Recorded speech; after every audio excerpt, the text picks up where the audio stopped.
आदरणीय उपराष्ट्रपति जी, आदरणीय स्पीकर महोदय,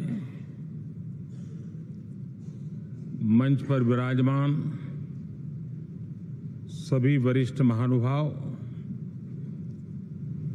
और 140 करोड़ देशवासियों के प्रतिनिधि, सभी माननीय सांसदगण,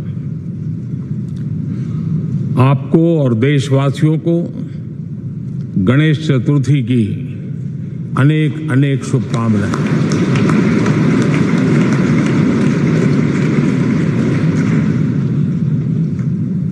आज नए संसद भवन में हम सब मिलकर के नए भविष्य का श्री गणेश करने जा रहे हैं।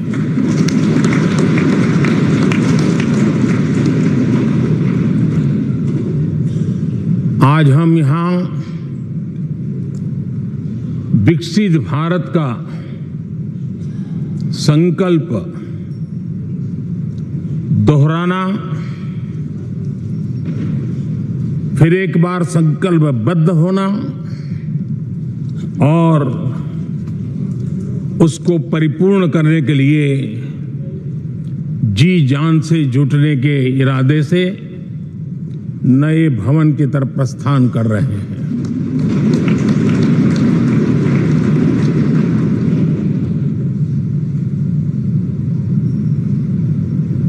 सम्माननीय सभागृह, ये भवन और उसमें भी ये सेंट्रल हॉल एक प्रकार से हमारी भावनाओं से भरा हुआ है, हमें भावुक भी करता है और हमें हमारे कर्तव्य के लिए प्रेरित भी करता है। आजादी के पूर्व ये खंड एक प्रकार से लाइब्रेरी के रूप में इस्तेमाल होता था, लेकिन बाद में संविधान सभा की बैठक यहां शुरू हुई और उन संविधान सभा की बैठकों के द्वारा गहन चर्चा विचारणा कर करके हमारा संविधान यहीं पर आकार लिया। यहीं पर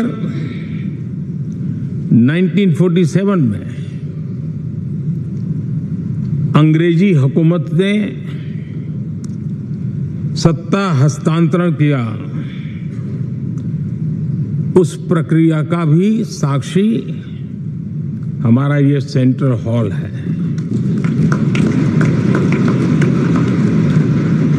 इसी सेंट्रल हॉल में भारत के तिरंगे को अपनाया गया, हमारे राष्ट्रगान को अपनाया गया और ऐतिहासिक अवसरों पर आजादी के बाद भी सभी सरकारों के दरमियान अनेक अवसर आए जब दोनों सदनों ने मिलकर के यहां पर भारत के भाग्य को गढ़ने के पर विचार किया, सहमति बनाई और निर्णय भी किए। 1952 के बाद दुनिया के करीब 41 राष्ट्राध्यक्षों ने इस सेंट्रल हॉल में हमारे सभी माननीय सांसदों को संबोधित किया है।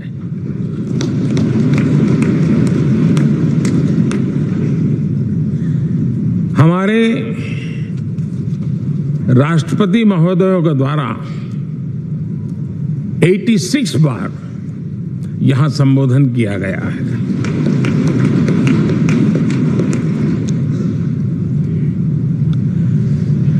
बीते 7 दशकों में जो भी साथी इन जिम्मेवारियों से गुजरे हैं, जिम्मेवारियों को संभाली है, अनेक कानूनों, अनेक संशोधन और अनेक सुधारों का हिस्सा रहे हैं। अभी तक लोकसभा और राज्यसभा ने मिलकर करीब करीब 4000 से अधिक कानून पास किए हैं।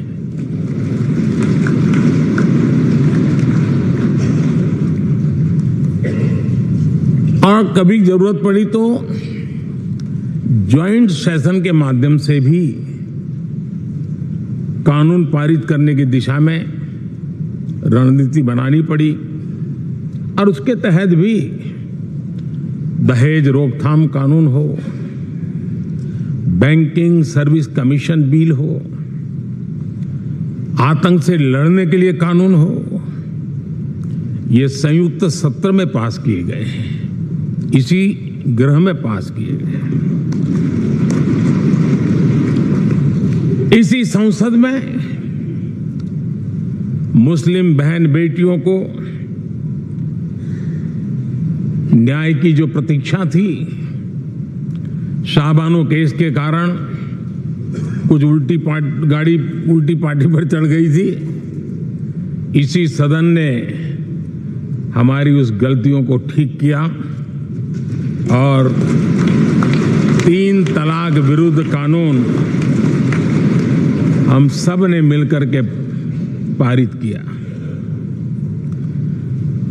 संसद ने बीते वर्षों में ट्रांसजेंडर को न्याय देने वाले कानूनों का भी निर्माण किया। इसके माध्यम से हम ट्रांसजेंडर के प्रति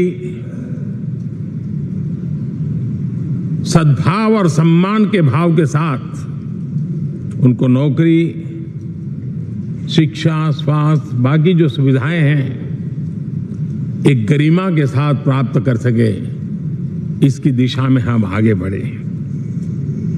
हम सभी ने मिलकर हमारे दिव्यांग जनों के लिए भी उनकी जरूरतों को देखते हुए, उनके एस्पिरेशंस को देखते हुए ऐसे कानूनों का निर्माण किया जो उनके लिए उज्जवल भविष्य की गारंटी बन रही है। आर्टिकल 370 हटाने से लेकर वो विषय ऐसा रहा जो शायद ही कोई दशक ऐसा होगा कि चर्चा न हुई हो, चिंता न हुई हो और मांग न हुई हो। आक्रोश भी व्यक्त हुआ, सभागृह में भी हुआ, सभागृह के बाहर भी हुआ, लेकिन हम सबका सौभाग्य है कि हमें सदन में आर्टिकल 370 से मुक्ति पाने का, अलगाववाद, आतंकवाद के खिलाफ लड़ाई लड़ने का एक बड़ा महत्वपूर्ण कदम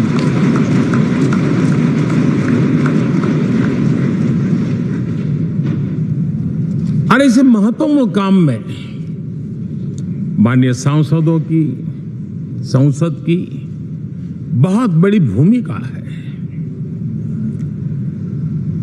जम्मू कश्मीर में इसी सदन में निर्मित हुआ संविधान हमारे पूर्वजों ने दिया हुआ वो महामूल्य दस्तावेज जम्मू कश्मीर में लागू करते हैं तो इस मिट्टी को प्रणाम करने का मन करता है। आज जम्मू और कश्मीर शांति और विकास के रास्ते पर चलने के लिए प्रतिबद्ध हुआ है और नए उमंग, नए उत्साह, नए संकल्प के साथ जम्मू कश्मीर के लोग आगे बढ़ने का कोई मौका अब छोड़ना नहीं चाहते हैं। यह दिखाता है कि संसद के सदस्यों ने मिलकर के संसद के भवन में कितने महत्वपूर्ण काम किए हैं। माननीय सांसदगण, लाल किले से मैंने कहा था यही समय है सही समय है।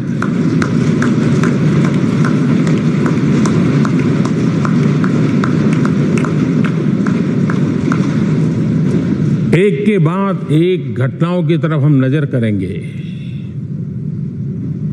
हर घटना इस बात का गवाह दे रही है कि आज भारत एक नई चेतना के साथ पुनर्जागृत हो चुका है।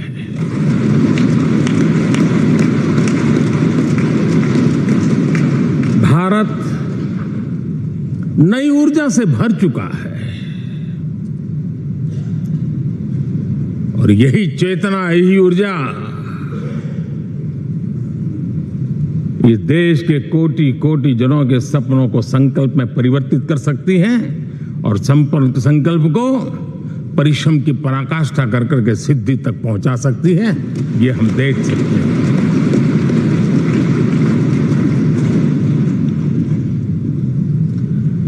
और मेरा विश्वास है, देश जिस दिशा में चल पड़ा है, इच्छित परिणाम अवश्य प्राप्त होंगे।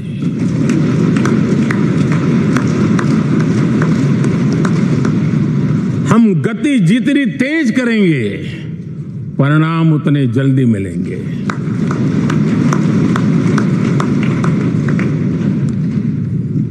आज भारत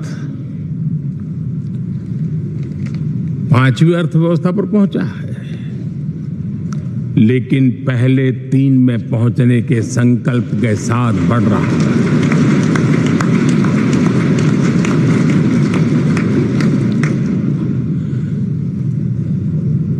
और मैं जिस स्थान पर बैठा हूं, जो जानकारियां प्राप्त होती है, उसके आधार पर विश्व के गणमान्य लोगों से बातचीत करता हूं, उसके आधार पर मैं बड़े विश्वास से कह रहा हूं, हम में से कुछ लोगों की निराशा हो सकती है, लेकिन दुनिया आश्वस्त है कि भारत टॉप 3 में पहुंच के रहेगा।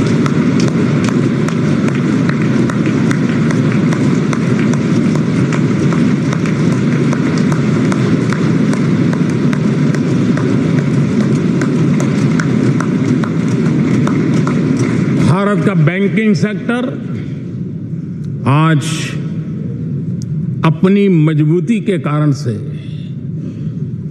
फिर एक बार दुनिया में सकारात्मक चर्चा का केंद्र बना हुआ है।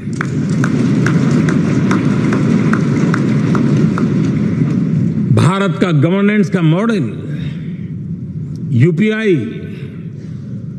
डिजिटल स्टैक,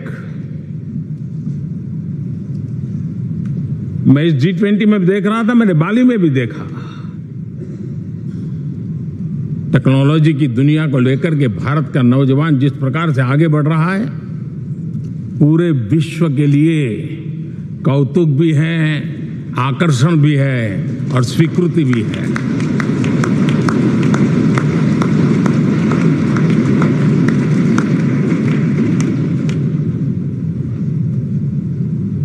हम सब उस ऐसे कालखंड में हैं, मैं कहूंगा हम लोग एक भाग्यवान लोग हैं। ऐसी भाग्यवान समय में हमें कुछ दायित्व निभाने का अवसर आया है और हमारा सबसे बड़ा भाग्य है कि आज इंडियन एस्पिरेशंस उस ऊंचाई पर हैं जो शायद पिछले 1000 साल में नहीं रहे होंगे।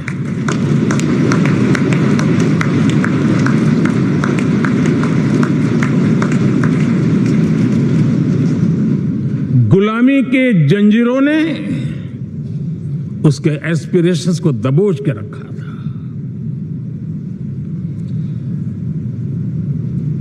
उसकी भावनाओं को तहस नहस कर दिया था। आजाद भारत में अपने सपने संजो रहा था, चुनौतियों से जूझ रहा था, लेकिन मिलकर के आज जहां पहुंचे हैं, अब वहां वो रुकना नहीं चाहता है। वो एस्पिरेशनल सोसाइटी के साथ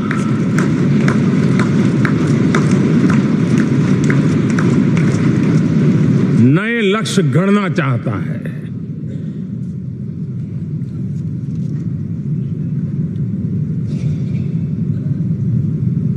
जब एस्पिरेशन सोसाइटी सपने संजोते हो, संकल्प लेकर के निकल पड़ी हो, तब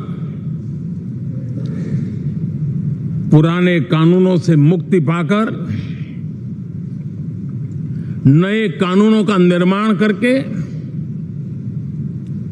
उज्जवल भविष्य के लिए एक मार्ग प्रशस्त करने का दायित्व हम सभी सांसदों का सविशेष होता है।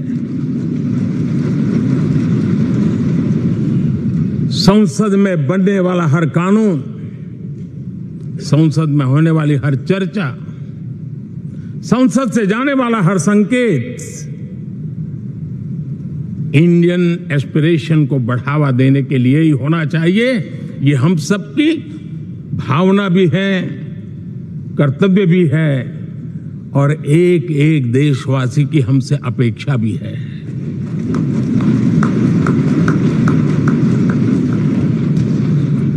हम जो भी रिफॉर्म करें उसके मूल में इंडियन एस्पिरेशन सबसे सर्वोच्च पद पर होना चाहिए, प्राथमिकता पर होना चाहिए।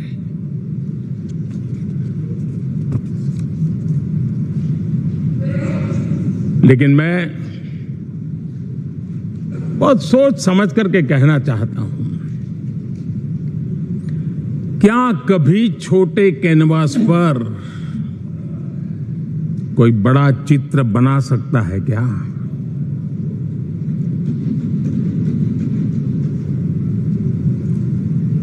जैसे छोटे कैनवास पर बड़ा चित्र नहीं बन सकता, वैसे हम भी अगर हमारे सोचने के कैनवास को बड़ा नहीं कर सकते तो भव्य भारत का चित्र भी हम नहीं अंकित कर सकते।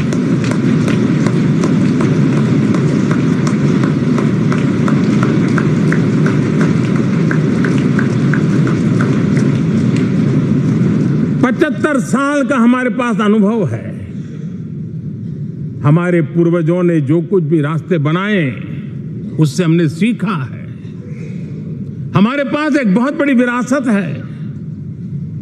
इस विरासत के साथ अगर हमारे सपने, हमारे संकल्प जुड़ जाए, हमारा सोचने का दायरा बदल जाए, हमारा कैनवास बड़ा हो जाए, तो हम भी उस भव्य भारत के चित्र को अंकित कर सकते हैं, उस तस्वीर का खाका खींच सकते हैं, उसमें रंग भरने का काम हम भी कर सकते हैं और आने वाली पीढ़ी को वो भव्य दिव्य मां भारती के हम उनको सुपुर्द कर सकते हैं। दोस्तों,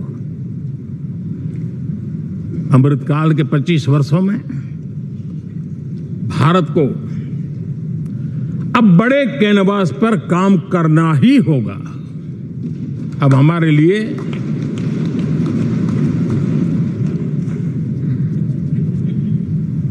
छोटी छोटी चीजों में उलझना वो वक्त चला गया है। हमें आत्मनिर्भर भारत बनाने के लक्ष्य को सबसे पहले परिपूर्ण करना चाहिए और हमसे शुरुआत होती है, हर नागरिक से शुरुआत होती है। और आज दुनिया में भी एक समय ऐसा था कि लोग मुझे कहते थे, हमारे बड़े बड़े बुद्धिजीवी और अर्थशास्त्री लिखते थे कि मोदी आत्मनिर्भर की बात करता है तो मल्टीलेटरलिज्म के सामने चुनौती तो बन नहीं जाएगा, ग्लोबल इकोनॉमी के जमाने में ठीक तो नहीं होगा। लेकिन 5 साल के भीतर भीतर देखा दुनिया भारत के आत्मनिर्भर मॉडल की चर्चा करने लग गई है।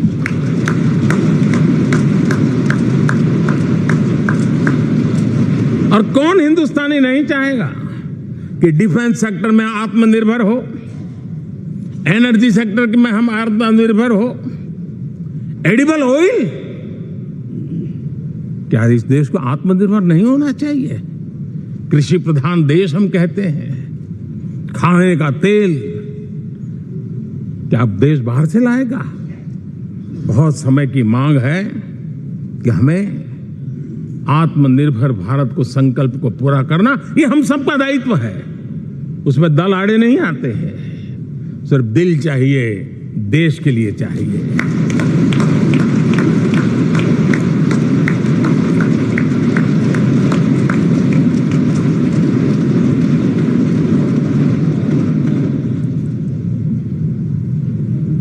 हमें अब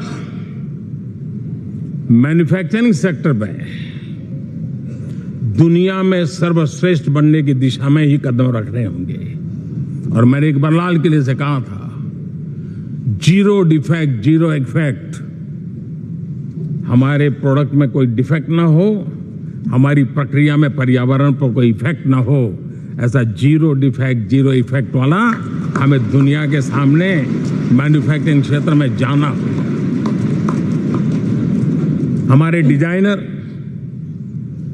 हमारे यहां निर्माण हो रही डिजाइन्स, हमारे सॉफ्टवेयर, हमारे एग्रीकल्चर प्रोडक्ट्स, हमारे हस्तशिल्प, हर क्षेत्र में अब हमें वैश्विक मापदंडों को पार करने के इरादे से ही चलना चाहिए। तब जाकर के विश्व के अंदर हम अपना झंडा फहरा सकते हैं।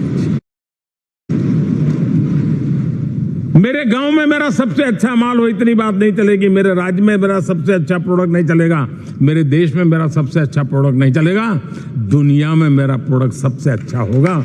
ये भाव हमें पैदा करना।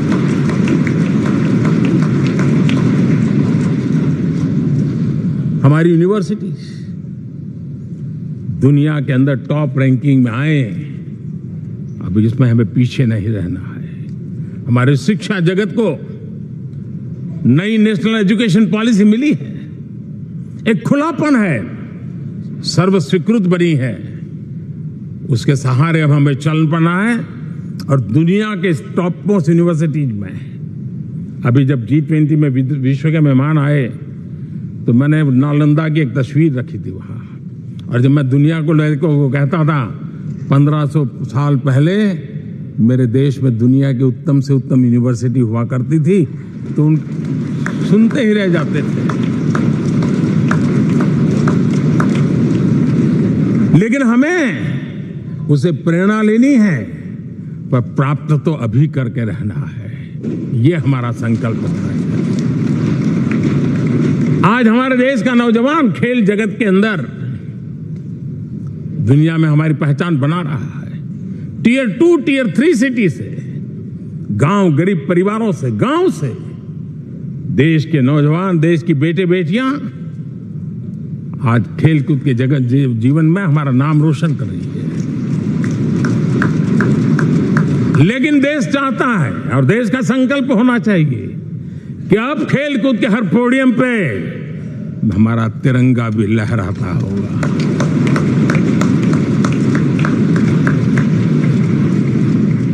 हमें अब पूरा हमारा दिमाग क्वालिटी पर फोकस करना ही होगा, ताकि हम विश्व की आशा अपेक्षाओं के अनुकूल और भारत के सामान्य मानव के जीवन में भी क्वालिटी ऑफ लाइफ के प्रति जो एस्पिरेशन बढ़ा है उसको हम एड्रेस कर पाए। और जैसे मैंने कहा कि हम भाग्यवान हैं कि हम उस समय काम कर रहे हैं जब समाज अपने आप एक एस्पिरेशनल सोसाइटी है।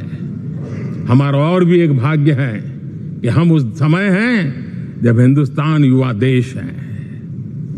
हम दुनिया में सबसे ज्यादा जन आबादी वाला तो देश बने ही हैं, लेकिन सबसे बड़ी आबादी, उसमें भी सबसे युवा, ये पहली बार हुआ है।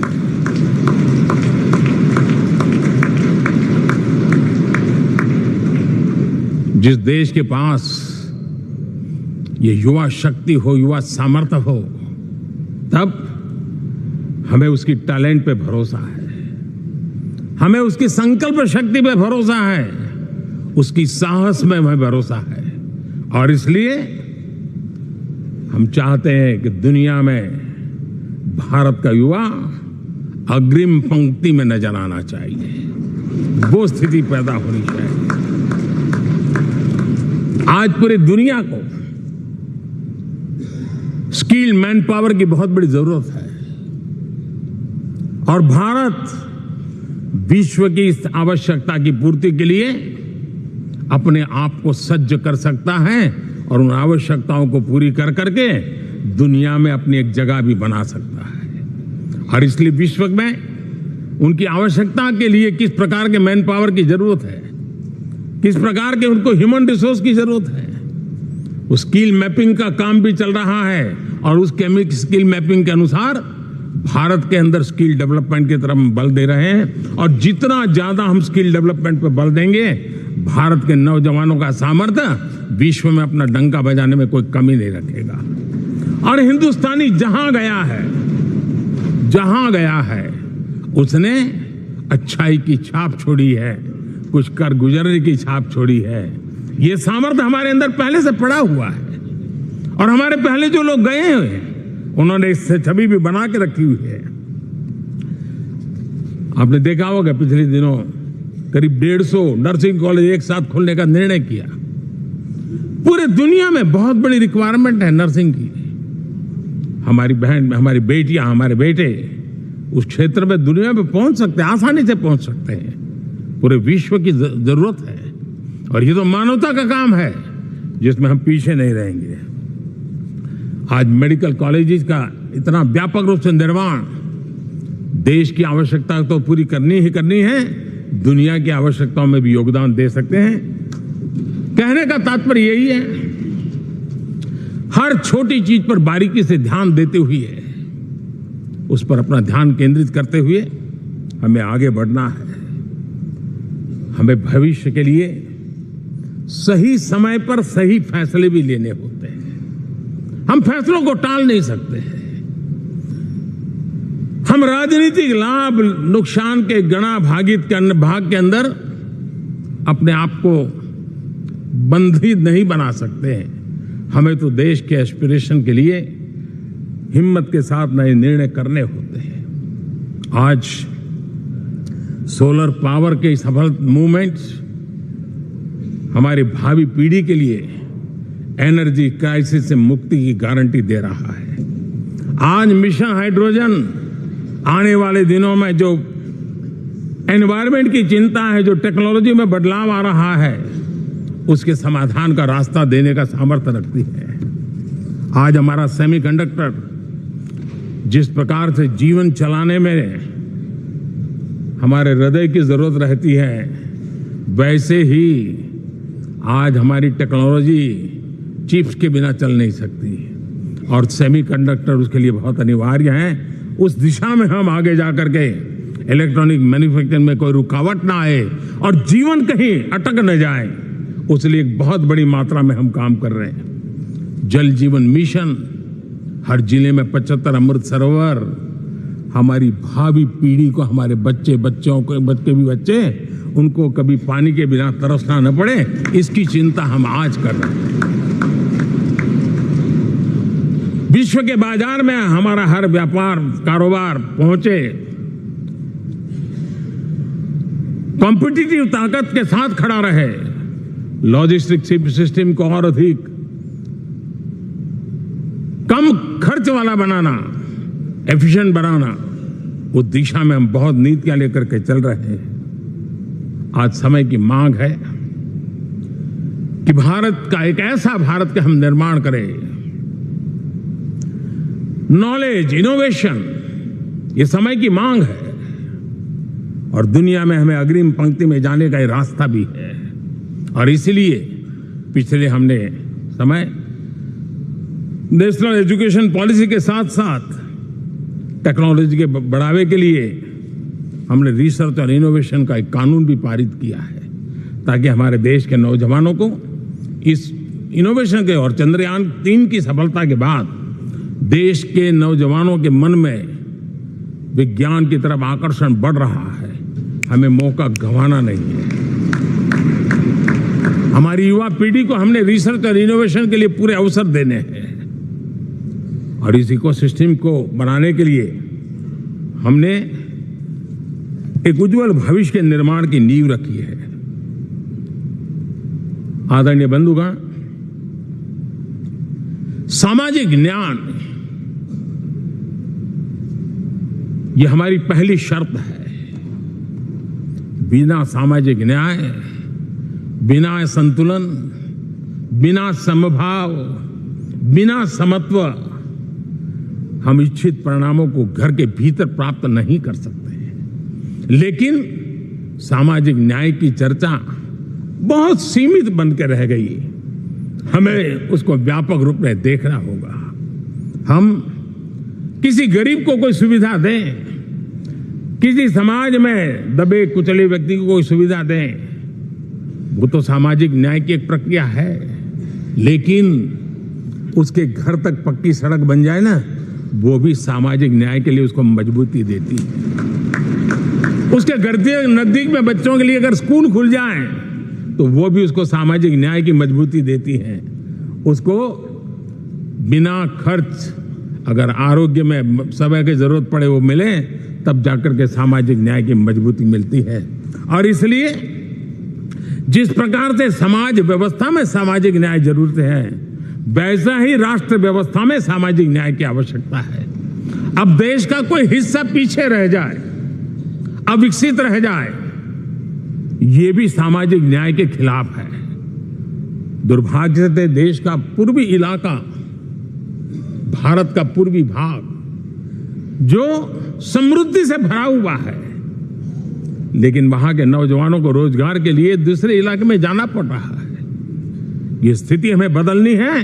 हमारे देश के उस पूर्वी भाव को, इलाका को समृद्ध बना करके सामाजिक न्याय की मजबूती भी हमने देनी है। असंतुलित विकास, शरीर कितना भी स्वस्थ क्यों न हो, लेकिन एक उंगली को भी अगर लकवा मार गया है तो शरीर स्वस्थ नहीं माना जाता है। भारत कितना ही समृद्ध हो, लेकिन कोई अंग उसका दुर्बल रह जाए तो भारत समृद्धि में पीछे है, मानना पड़ेगा। और इसलिए हम सर्वांगीण विकास के पक्ष में, सामाजिक न्याय की उस ऊंचाई को प्राप्त करने के पक्ष में, दिशा में हमें आगे बढ़ना है। चाहे पूर्वी भारत हो, चाहे नॉर्थ ईस्ट हो, हमें उन चीजों को प्राप्त करना। और उसी लिए जो रणनीति कितनी सफल हुई है, 100 एस्पिरेशनल डिस्ट्रिक्ट पर विशेष काम किया, नौजवान अफसरों को लगाया गया, एक स्ट्रेटेजी बनाई गई। आज दुनिया उस मॉडल की चर्चा कर रही है। और आज 100 डिस्ट्रिक्ट, देश के कोने कोने में जो पीछे माने जाते थे, उसको बोझ मान लिया गया था। आज स्थिति ये बनी है कि 100 डिस्ट्रिक्ट अपने अपने राज्य में लीड कर रहे हैं, राज्य की एवरेज से भी ऊपर जा रहे हैं।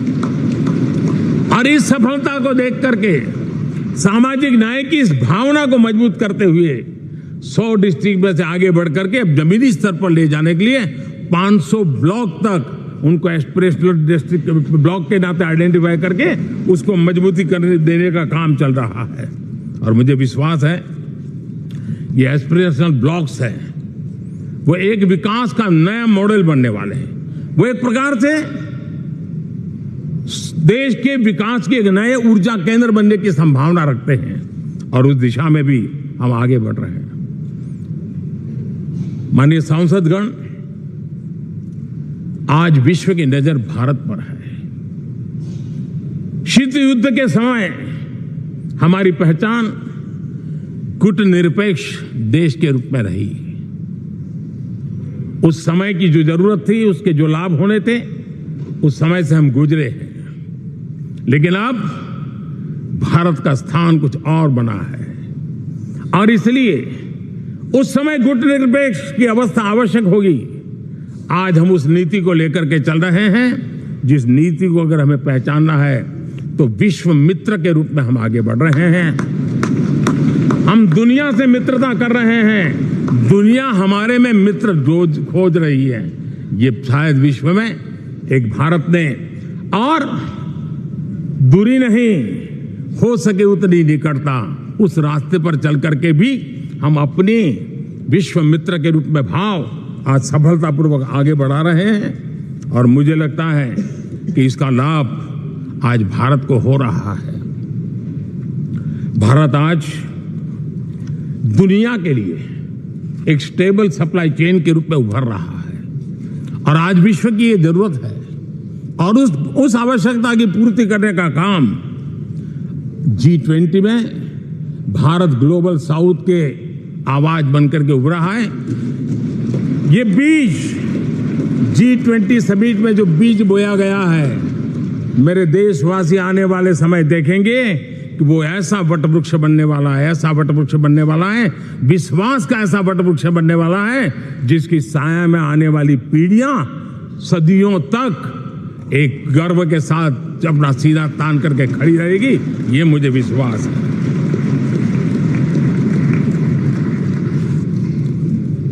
इस G20 में एक बहुत बड़ा काम हमने किया है, बायोफ्यूल अलायंस का। हम विश्व के नेतृत्व करते रहे, दिशा दे रहे हैं और विश्व को बायोफ्यूल अलायंस में दुनिया के सभी देश देखते ही देखते उसकी सदस्यता ले रहे थे और एक बहुत बड़ा आंदोलन खड़ा होने जा रहा है और जिसका नेतृत्व ये हमारा भारत कर रहा है। छोटे छोटे महाद्वीप, उनके साथ भी आर्थिक कॉरिडोर बनाने की दिशा में हमने बड़ी मजबूती के साथ कदम उठाए हैं। आदरणीय बंधुगण, आदरणीय उपराष्ट्रपति जी, आदरणीय स्पीकर महोदय, आज हम यहां से विदाई लेकर के नए भवन में जा रहे हैं, संसद के नए भवन में बैठने वाले हैं और ये शुभ है, गणेश चतुर्थी के दिन बैठ रहे हैं।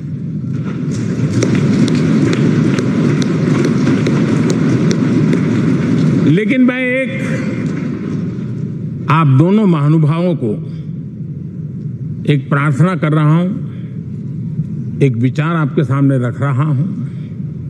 मैं आशा करता हूं कि आप दोनों मिलकर के उस विचार पर जहां भी जरूरत पड़े मंथन करके कुछ निर्णय अवश्य कीजिए। और मेरी प्रार्थना है, मेरा सुझाव है कि अब हम जब नए सदन में जा रहे हैं तब इसकी गरिमा कभी भी कम नहीं होनी चाहिए।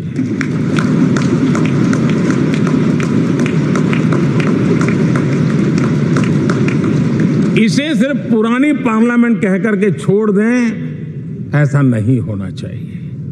और इसलिए मेरी प्रार्थना है कि भविष्य में अगर आप सहमति दे दोनों महानुभाव, तो इसको संविधान सदन के रूप में जाना जाए।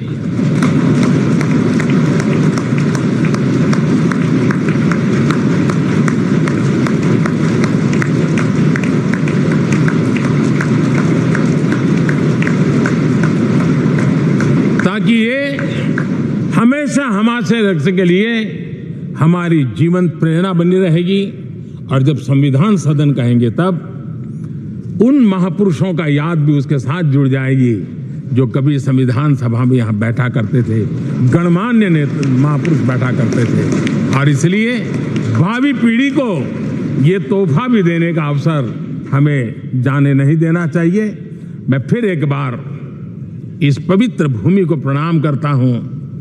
यहां पर जो तपस्या हुई है, जन कल्याण के लिए संकल्प हुए हैं, इसको परिपूर्ण करने के लिए 7 दशक से भी अधिक समय से जो पुरुषार्थ हुआ है, उन सबको प्रणाम करते हुए मैं मेरी वाणी को विराम देता हूं और नए सदन के लिए आप सबको शुभकामनाएं देता हूं। बहुत बहुत धन्यवाद।